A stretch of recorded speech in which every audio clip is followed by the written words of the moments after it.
Good morning. This is Zai from Sathvik Software Solutions Private Limited. Under Java training, we are providing this video session. This video sessions covers about client server architecture. This covers about client server architecture. Here, first we will discuss what is meant by client server architecture. Then we will discuss types of client server architectures. Let us consider this is client system. Let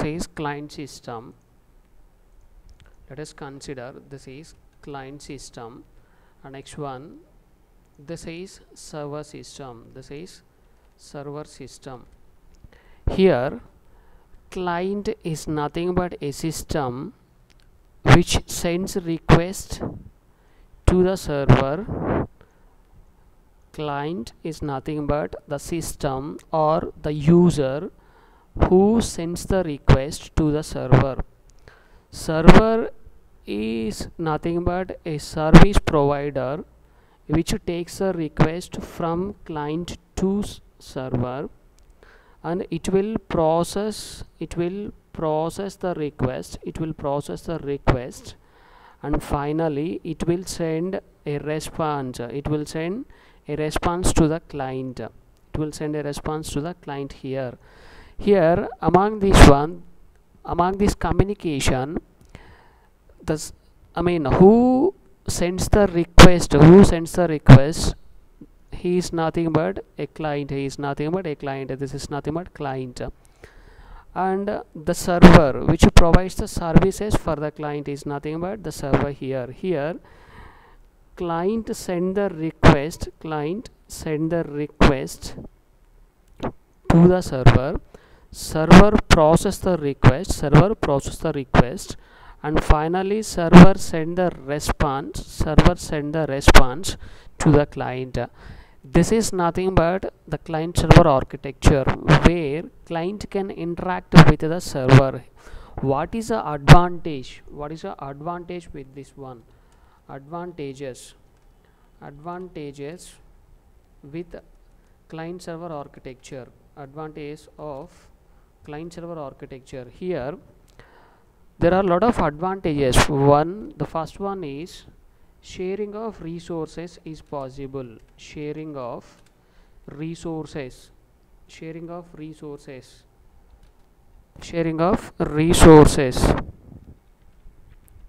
like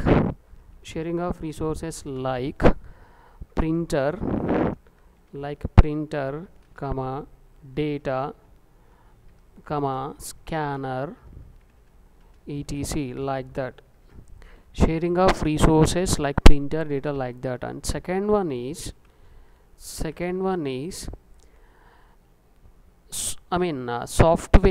software maintenance will be very easy. Maintenance will be easy and low expensive. This is one of the advantage. And next one, updating also is very low expensive. Updating existing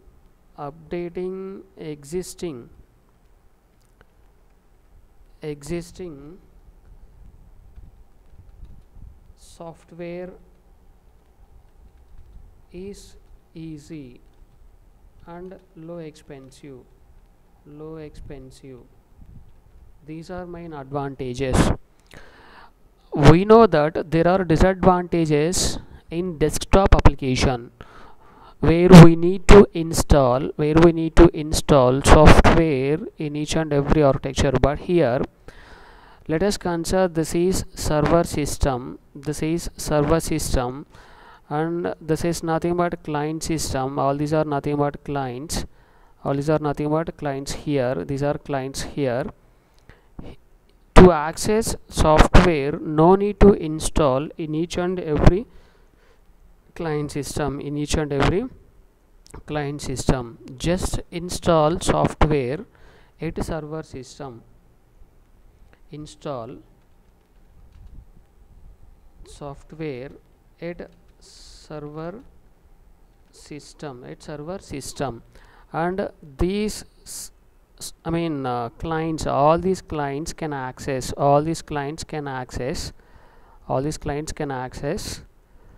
this software which already installed in server, right? This is nothing but client,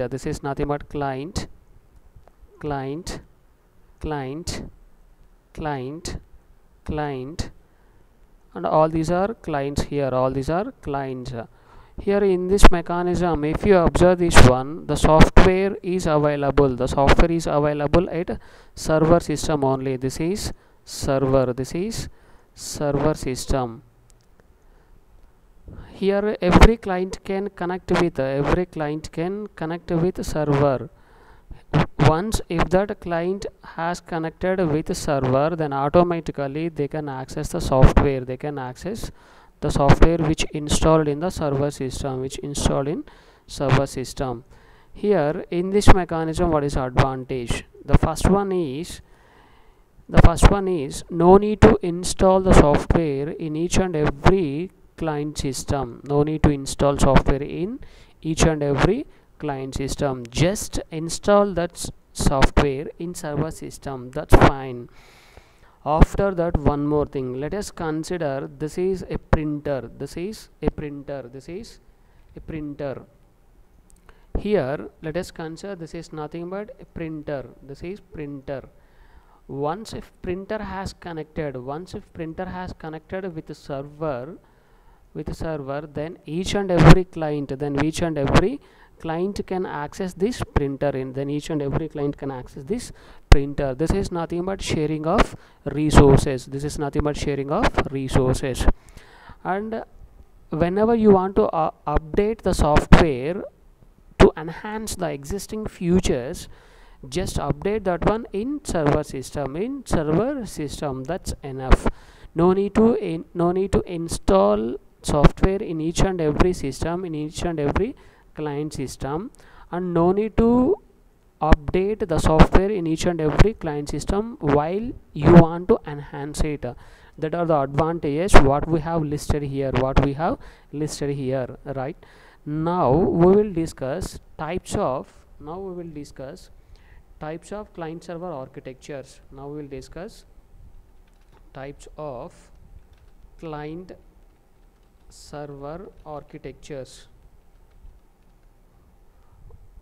server architectures. There are mainly two types of client server architecture. Of course, three types. Generally, the people call it as three types. One is two-tier architecture, and second one is three-tier, and third one is n-tier. N-tier architectures. Here tier means it is nothing but a node. Here node in the sense that may be a PC, laptop sorry, laptop, or any printer, some etc, like this. These are nothing but nodes here. Now we will see about this two-tier architecture. Here, before going to discuss about two-tier architecture, first we will list out the components of application.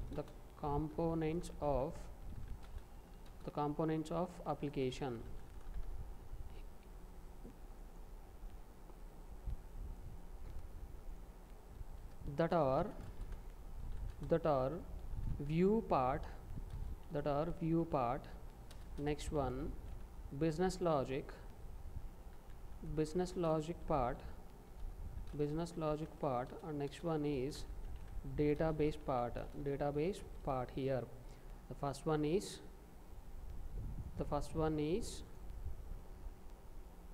view part, business logic part, and database part. Here depends upon the locations where we are locating view part, logic part and database part. We are deciding the type of client server architecture. Now come to two-tier architecture. Here in this two-tier architecture there will be a two systems. Not only two systems here, there will be one client. One client here. This is nothing but client.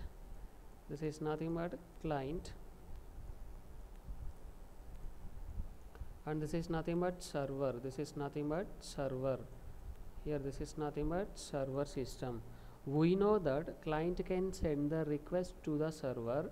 It will do the processing, and finally it will send a response to the client like this. This is nothing but request and this is nothing but response. We know it very well. And if you come to these three parts, locations where we are locating in two-tier architecture, we are discussing about two-tier. This is two-tier architecture. In this two-tier architecture, view part and a business logic part that are located at client side, that code can be located at client side, but the database part will be located at server side. That means this client consists view code, and next one business logic code.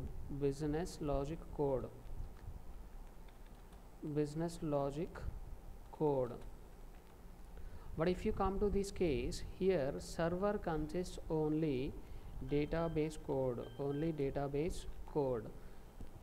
This is nothing but two-tier architecture. Here in this two-tier architecture, there is one advantage. That is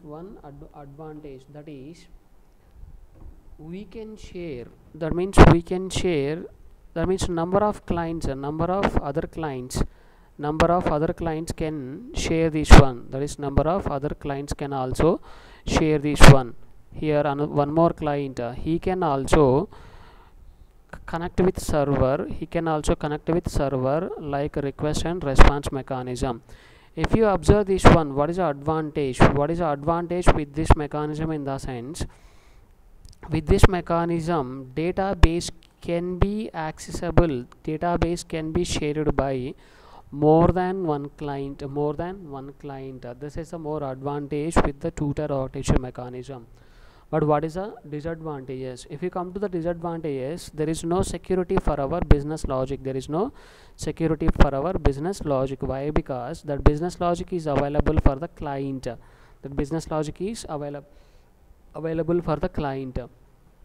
Client can change business logic. That's why this is disadvantage. With this one. In the next session, we will discuss about three-tier architecture. Before going to conclude this one, we will list out the disadvantages